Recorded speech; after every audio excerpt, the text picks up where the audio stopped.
Hi guys, so today I'm going to be teaching you how to make Zobo that your customers cannot say no to. So you can also increase this recipe or reduce it, depends on the quantity you want to make. So this one I'm making it for my neighbor. I told you can actually do this anywhere.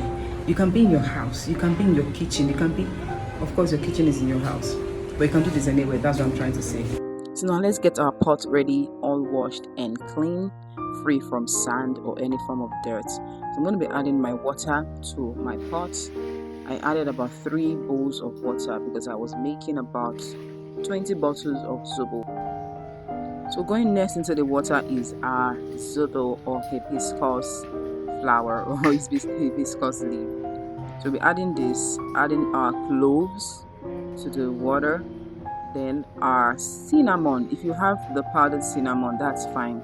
So this is our ginger and this is the chili pepper. I'm going to rinse and add it to this, and I didn't add that particular ginger because I already have the ginger that I've processed before, so I'm going to be adding it. This is our lemon pumice. I already extracted the juice from this lemon, so I'm using just the back of the lemon for this process. Then lemon, for the pineapple, I'll just take out the back of the pineapple.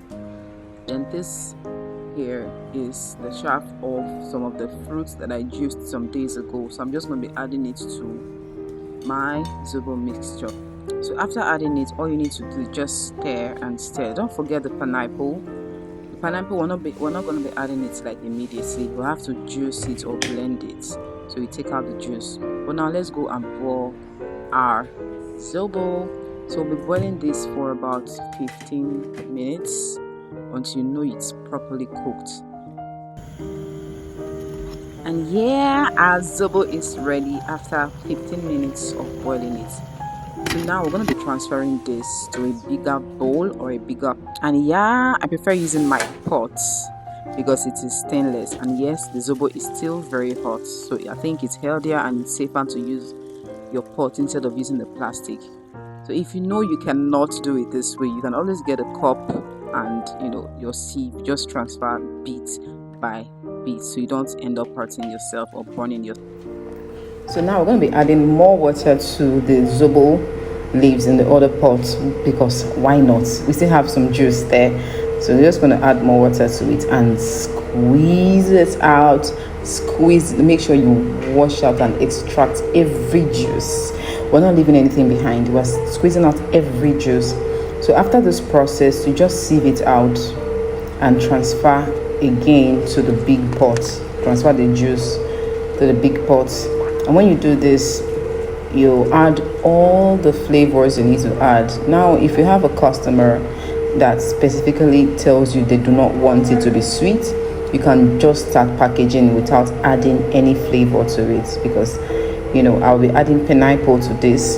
The ginger flavor, I added pineapple flavor, and I added orange flavor.